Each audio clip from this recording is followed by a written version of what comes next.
seja muito bem-vindo aos destaques internacionais dessa semana. E nós começamos essa edição com uma excelente notícia. As 4 crianças indígenas que estavam perdidas na floresta amazônica da Colômbia foram encontradas com vida depois de 40 dias. O acidente de avião matou 3 adultos. A informação foi divulgada pelo presidente colombiano Gustavo Petro. O presidente escreveu no Twitter: "Uma alegria para todo o país. Apareceram com vida as 4 crianças que estavam perdidas há 40 dias na floresta colombiana." Também publicou uma foto de vários militares e indígenas que participaram da operação de busca para encontrar os irmãos de 13, 9, 4 e 1 ano. Estão recebendo atendimento médico. Estão em São José del Guaviare para a primeira revisão médica. Se os médicos recomendarem, serão levadas para Bogotá ou Vila Vicêncio. Se traerão a Bogotá ou a Vila Vicêncio. Mensajes estão débiles. Estão fracas. Vamos deixar que os médicos avaliem e veremos. Estão débiles. Deixemos que os médicos hagam sua valoração e já saberemos. As crianças viajavam com a mãe e outros 2 adultos em um avião que caiu em 1º de maio na densa floresta do sudeste do país. Diferentemente dos maiores de idade, seus corpos não estavam na aeronave. Uma grande operação de buscas foi montada para tentar encontrar os sobreviventes. Socorristas encontraram sinais de que as crianças estavam na região, como pertences delas, um abrigo improvisado, pegadas e frutas mordidas. E ainda sobre o mesmo assunto, o cachorro farejador Wilson, que ajudou o exército colombiano a localizar essas crianças, ainda está desaparecido e sendo procurado pelas autoridades do país. 70 homens das Forças Armadas estão fazendo buscas para encontrar o pastor belga de 6 anos com vida. A Operação Esperança deve continuar até que o animal seja resgatado. O Wilson começou a receber treinamento para resgate quando tinha apenas 5 meses de vida. Ele já participou de ações contra o terrorismo e narcotráfico antes da Operação Esperança, que vasculhou a selva em busca dos irmãos perdidos. Tomara que ele seja encontrado com vida. Da Colômbia, nós vamos falar agora sobre o conflito no leste europeu. Em meio à contraofensiva, a Ucrânia afirmou que conseguiu avanços na linha de frente para recuperar os territórios ocupados pela Rússia. Pelo menos 10 pessoas morreram e dezenas ficaram feridas nessa semana, depois que um míssil destruiu um prédio em uma área residencial ucraniana. A vice-ministra da Defesa informou sobre um avanço de mais de 3 quilômetros na zona de Bakhmut e garantiu que as tropas russas ofereceram uma poderosa resistência, inclusive na frente do sul. Há um avanço gradual, mas constante das Forças Armadas. Ao mesmo tempo, o inimigo está oferecendo uma poderosa resistência. As Forças Armadas ucranianas estão enfrentando a destruição total dos campos, o uso de drones kamikaze e intensos bombardeios. O inimigo não se limita a ceder as posições. Enquanto isso, a Comissão Eleitoral Russa anunciou que vai celebrar eleições locais em 10 de setembro nos territórios ucranianos ocupados que foram reivindicados como anexados em setembro. De acordo com a comissão, as votações têm como objetivo eleger as assembleias regionais e conselhos municipais em Kherson, Lugansk, Zaporizhia e Donetsk, em um momento em que os combates são intensos na região. 1 ano e meio depois de ter lançado o ataque contra a Ucrânia, a Rússia controla cerca de 17% do território do país vizinho, inclusive a Península da Crimeia, anexada em 2014. Na Grécia, um barco naufragou com 750 homens a bordo. 79 pessoas morreram e as buscas pelos desaparecidos continuam. Grécia, Itália e Espanha são os principais destinos de dezenas de milhares de pessoas que tentam chegar à Europa a partir da África e do Oriente Médio. Ao que se sabe, os 750 homens vítimas do naufrágio na Grécia eram migrantes que saíram da Líbia e tentavam chegar na costa da Itália. Uma operação envolvendo um avião, um helicóptero das Forças Armadas gregas e 6 embarcações foi montada. Mas com fortes ventos, a ação foi prejudicada. A Guarda Costeira afirma que os sobreviventes são todos homens, mas um sobrevivente garantiu a médicos do hospital no porto Kalamata que haviam centenas de crianças no porão do navio. A Grécia declarou 3 dias de luto. As buscas continuam. Depois de ser acusado formalmente na terça-feira pela Justiça dos Estados Unidos, Por guardar documentos sigilosos do governo em casa, o ex-presidente Donald Trump denunciou uma perseguição política contra ele. Trump se declarou inocente das 37 acusações criminais nesse processo.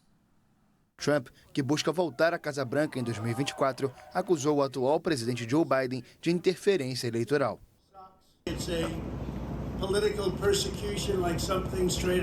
É uma perseguição política, algo tirado de uma nação fascista ou comunista que vai ficar como uma vergonha. E Joe Biden sempre vai ser lembrado não só como o presidente mais corrupto da história do nosso país, mas talvez mais importante, como o presidente que, junto de um grupo de bandidos desajustados e marxistas mais próximos, quer destruir a democracia americana. Esta é a primeira vez que um ex-presidente dos Estados Unidos é denunciado em nível federal. Um juiz leu as 37 acusações contra Trump, entre elas de retenção ilegal de informação relacionada com a segurança nacional, obstrução de justiça e falso testemunho. A lei americana obriga os presidentes a enviarem todos os e-mails, cartas e outros documentos de trabalho para o Arquivo Nacional e proíbe o armazenamento de segredos de Estado em lugares não autorizados e inseguros. Quando deixou a Casa Branca em 2021, Trump levou para casa dezenas de arquivos da presidência. Um ano depois, devolveu cerca de 200 documentos, mas a Polícia Federal fez buscas na residência de Mar-a-Lago, na Flórida, em agosto e apreendeu mais de 30 caixas com 11 mil documentos. E ainda nos Estados Unidos, o país fez uma solicitação formal à Unesco para integrar novamente a entidade desde 2018. Os 193 países membros devem agora aprovar por maioria em uma votação prevista para julho se aceitam o pedido. A Unesco vai bem e vai ser melhor com o retorno dos Estados Unidos. Em primeiro lugar, porque a vocação do multilateralismo é receber todas as nações, grandes e pequenas. Os Estados Unidos abandonaram pela primeira vez a Unesco em 1984, sob a presidência de Ronald Reagan, pela suposta inutilidade e excessos orçamentários, retornando em 2003. Em 2017, a administração Trump anunciou uma nova retirada, pelo que considerava um persistente viés anti-Israel. O atual presidente Joe Biden considera que a ausência na Unesco permite que a China tenha mais influência nas regras sobre inteligência artificial. Os Estados Unidos já tinham suspendido em 2011 o financiamento à organização depois da admissão da Palestina e acumularam uma dívida de 619 milhões de dólares, número superior ao orçamento anual da Unesco. No pedido de retorno, o governo americano informou que pediu ao Congresso o desembolso de 150 milhões de dólares para o exercício fiscal de 2024, uma contribuição que promete continuar nos anos seguintes até liquidar os valores em atraso. Um forte tornado causou destruição ao passar por uma cidade ao norte do estado americano, do Texas, com cerca de 8 mil habitantes. Pelo menos 3 pessoas morreram e mais de 100 ficaram feridas. Várias construções e trailers foram danificadas, árvores foram derrubadas e veículos foram arrastados. O governador do estado, Greg Abbott, disse que o Texas está mobilizando recursos rapidamente para responder à emergência e prover apoio e assistência necessários para proteger os moradores e ajudar os afetados pelo tornado. Milhões de americanos em vários estados do sul e centro-oeste estavam sob alerta de clima severo pelo avanço de tempestades perigosas. Alimentadas pelas altas temperaturas da região, as chuvas formaram tornados, tempestades elétricas e granizo do tamanho de bolas de golfe. Milhares de pessoas estiveram na Praça do Duomo, em Milão, para acompanhar o funeral do ex-primeiro-ministro italiano Silvio Berlusconi. Berlusconi morreu aos 86 anos, vítima de leucemia. O caixão do empresário e ex-chefe de governo, adornado com flores brancas, vermelhas e verdes, as cores da bandeira italiana, chegou diante de milhares de pessoas. No final da cerimônia, o carro fúnebre deixou o local sob aplausos. O funeral de Estado, previsto pelo protocolo, foi acompanhado por um dia de luto nacional, algo inédito para um ex-primeiro-ministro e que não agradou a todos os italianos. A OTAN iniciou o maior exercício militar aéreo da história da organização, coordenado pela Alemanha e com o objetivo de demonstrar unidade diante de potenciais ameaças, em particular da Rússia. O exercício Air Defender 23 vai prosseguir até 23 de julho e inclui 250 aviões de 25 países da OTAN, além de aliados como o Japão. Quase 10 mil pessoas vão participar das manobras.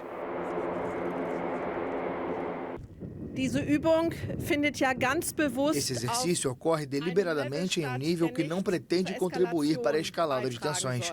Claro que há uma presença grande e também é importante enviar um sinal claro para a Rússia, mas também deveria ser pesado e ponderado. Os exercícios pretendem fortalecer a interoperabilidade, além da preparação para proteção contra drones e mísseis de cruzeiro em caso de ataques a cidades, aeroportos ou portos nos países da OTAN. As manobras incluem treinamentos em nível operacional e tático, principalmente na Alemanha, mas também na República Tcheca, Estônia e Letônia. A Coreia do Norte lançou mísseis de curto alcance que caíram na zona econômica exclusiva do Japão, pouco depois de Pyongyang advertir que haveria uma resposta às manobras conjuntas entre os Estados Unidos e a Coreia do Sul.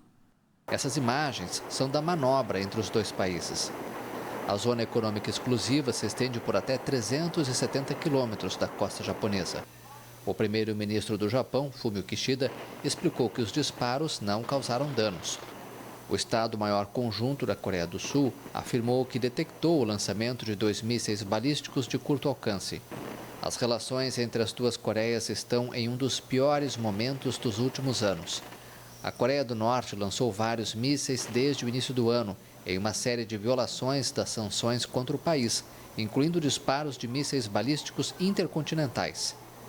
Em resposta, o governo do presidente sul-coreano, Yoon Suk-yeol, reforçou a cooperação de defesa com os Estados Unidos, com exercícios militares conjuntos frequentes em larga escala. O número de pessoas deslocadas à força no mundo atingiu a marca recorde de 110 milhões, segundo o relatório da Agência de Refugiados das Nações Unidas. A guerra na Ucrânia e os conflitos no Sudão contribuíram para essa marca histórica. No fim do ano passado, a Organização das Nações Unidas calculava que 108 milhões e 400 mil pessoas haviam sido deslocadas à força dos locais onde viviam. Neste cálculo entram pessoas que fugiram de casa por conta de conflitos armados, por exemplo. Nos últimos meses, quase 2 milhões de pessoas passaram a fazer parte deste grupo. Segundo a ONU para Refugiados, o conflito no Sudão foi o principal causador de deslocamentos à força neste ano. De acordo com a ONU, atualmente cerca de metade das pessoas deslocadas à força são de 3 países: Síria, Ucrânia e Afeganistão. Antes de 2011, quando começou o conflito na Síria, o número de refugiados e deslocados no mundo se mantinha praticamente estável, em 40 milhões de pessoas. No entanto, esse número veio subindo ao longo dos últimos anos. Além dos conflitos armados, a ONU cita a perseguição de pessoas, discriminação, violência e mudanças climáticas. A farmacêutica francesa Valneva anunciou que a primeira vacina contra o vírus da chikungunya, transmitido pelo mosquito Aedes aegypti, teve resultados positivos.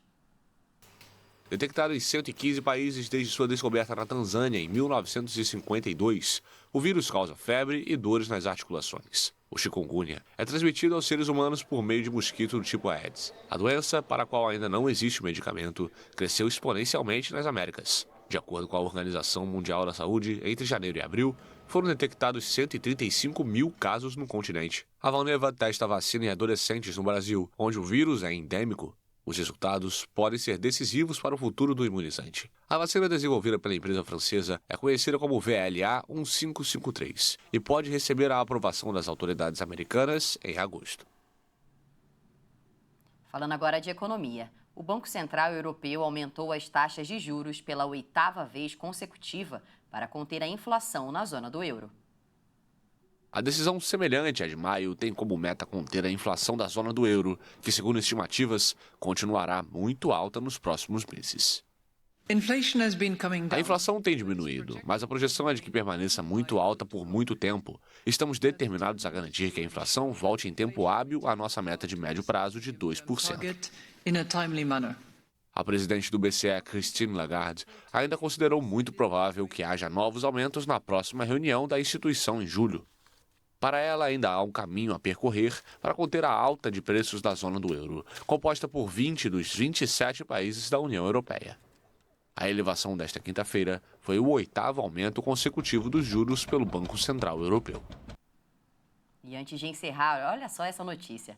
Médicos do Exército do Sri Lanka removeram o maior e mais pesado cálculo renal do mundo, popularmente conhecido como pedra no rim.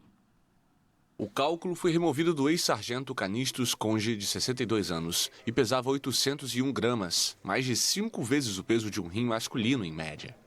A massa sólida tinha 13,37 centímetros de comprimento, sendo também maior em comparação com um rim médio, que tem de 10 a 12 centímetros.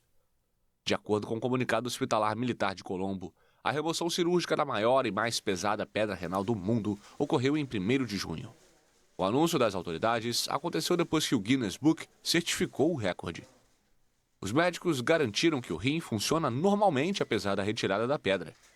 Cálculos renais são massas sólidas formadas por minerais e sais ácidos que se aglutinam na concentração da urina. Esses cristais costumam provocar dor intensa ao se movimentarem.